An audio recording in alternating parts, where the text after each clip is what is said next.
All right, guys, we're now going to be going to chapter 22. The rebel has his answer. Forrest spent a restless night, tossing and turning in his bed. As the hours passed and the dawn grew closer, his restlessness turned to panic. The rebel Scot said he would find Forrest, and he would want an answer when he did. But Forrest had none to give. To help Maddy, he would have to commit treason, putting himself at the greatest risk. Everyone working at the tower knew that any escape would be thoroughly investigated. Anyone found involved would be rooted out, hunted down, and brought to his knees before the constable of the tower, who answered only to the king. Punishment would be swift and merciless. Forrest thought of his family then, and how they would suffer if he were found out. He imagined the shame he would bring on his father, and the sorrow his mother would bear. He imagined his sister Mary's heartbreak if her brother was made to do the dance at Tyburn.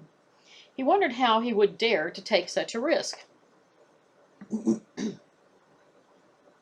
"Look there, 'tis Herhart," a voice came through the fog the next morning as Forrest walked to the tower with Maddy's breakfast. Forrest stepped forward and found Finch and one of his friends blocking his way. But Forrest's thoughts were so preoccupied with matters of life and death that the bullies seemed a very small threat by comparison. "Get out of my way. I haven't time for you two now," he answered impatiently.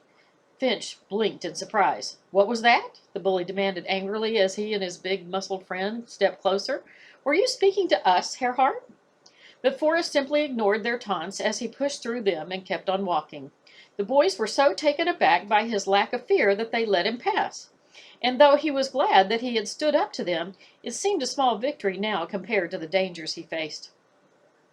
When Forrest reached the bloody tower, he found it was just another workday for those working at the Crown's fortress. Warders went about their business, tending to their prisoners as though all was well with the world.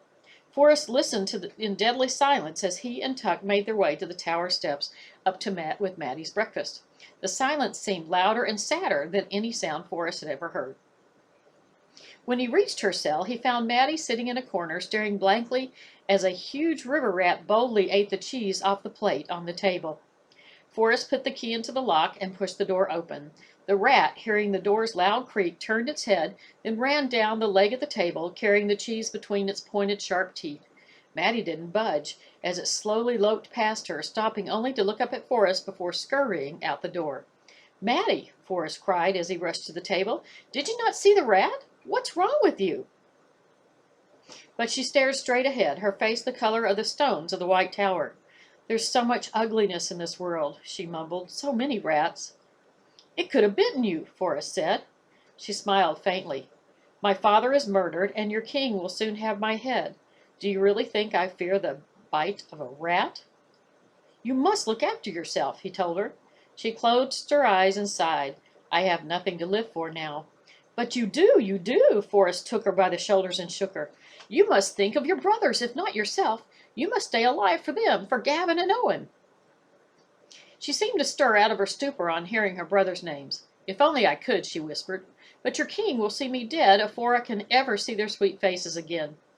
"Unless you were to escape," Forrest told her.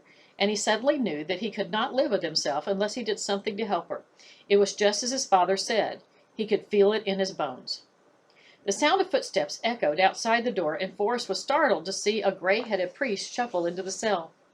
"The guards gave me leave to visit with the prisoner," the priest said. Forrest stared at his face, for there was something strangely familiar about the man, though he could not say what. He gave Forrest a long look. "It's all right. He's a friend," Maddy told the man. The priest placed his hand on Forrest's shoulder. "A good friend, I hope." The statement hung in the air as Forrest tried to place the familiar voice. He knew that he had known him from somewhere, but his hair was red, not gray, the last time he'd seen him. "You're the stranger who stopped me yesterday, aren't you?" "Aye, 'twas me," said the man.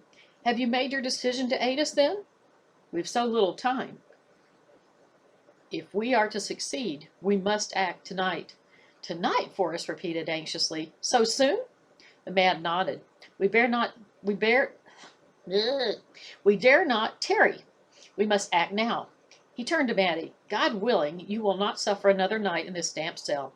I promised your father that if any harm were to come to him, I would see you and your brother safe. I mean to keep that promise." "But how?" Maddy asked. "There will be a boat waiting at the king's stairs tonight," he told her. Forrest could hardly catch his breath. They were plotting an escape, and he was to be part of it.